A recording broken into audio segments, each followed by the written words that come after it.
Hey folks, Dave here at Silver Diamond Homestead. Today we're going to talk about worm tea versus worm leachate. Two very different things, but come very close together. The big difference is the worm tea has been processed through the gut of the worm versus the leachate that's actually just water that's settled at the bottom of the worm bin. Now, what's the differences? Well, worm tea has absolutely no smell at all to it. Here's some of mine. It might have a little molasses smell because that's what I feed the bacteria with. Is dried molasses. Works really well. Organic, has been processed and bleached like white sugar, even though you can use white sugar or any kind of sugar you want. That's what the bacteria feed off of.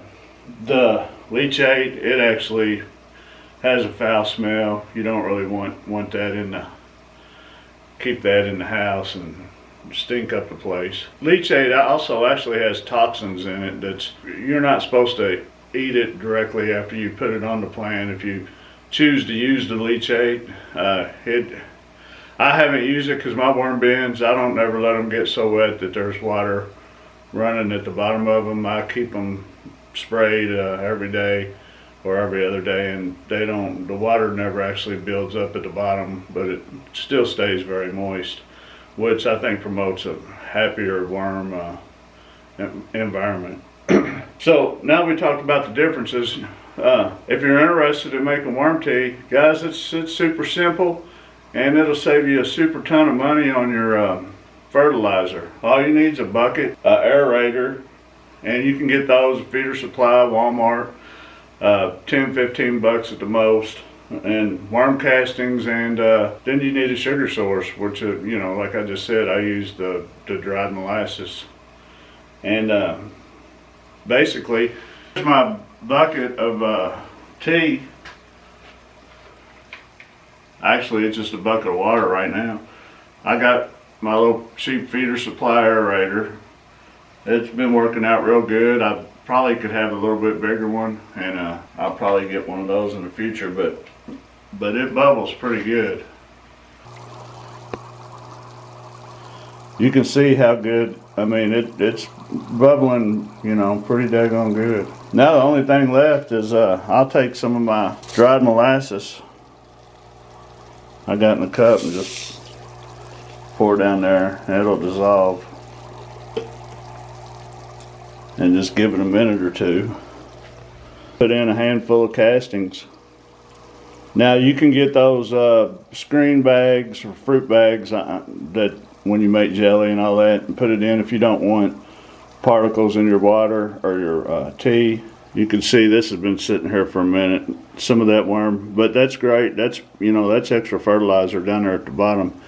But this is what we're actually after here, is the tea. Now, what's so great about the tea, you say? 1 teaspoon of worm castings has over 1 billion enzymes, bacteria, microbes, super packed. If you make your tea, you put your castings in there with your sugar source, you're growing the bacteria.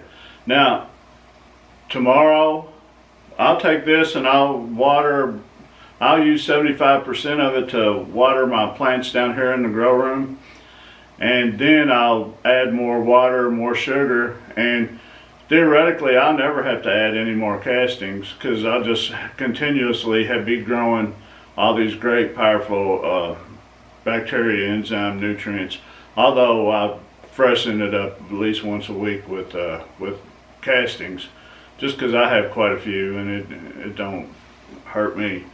So the big thing, these peppers. I started these peppers in December. I have not used any fertilizer except what I've got from the worm tea. They got blooms. Some of them get a little closer, got actually getting little peppers on them, which is pretty hard to do in a grow room because these lights I got are not super powerful. And I don't expect to get fruit down here from them. I'm just trying to wait till our weather cooperates where I can actually plant them in the ground and we don't have any more frost, which is, you know, we're still probably three and a half weeks away from that guarantee. Now guys, the main reason I'm talking about this is because the biggest benefit is, as a society, we're so dependent on petroleum-based products, and fertilizer is one of the biggest petroleum-based products there is out there. You know, we don't need the oil companies to have fertilizer. You know, Mother Nature gave us plenty of places to get our own, and not only the oil companies gouging us, but then you have secondary middlemen, Lowe's, Walmart, Home Depot. You know, then they're turning a profit. Next thing you know, the poor old hard-working person like you and me, you know, we're paying 15 to 20 times as much for a product that we don't need to. So anyway, that's just my little spiel on that, and I'll be done with it. But if you're interested, man, this is the easiest. Literally, I keep this bucket going, and if I don't water every day, every other day, I'll just put some sugar in there and keep it going, and I'll use it and then add some more water, and it's super easy. And thanks a lot, guys, and have a great day.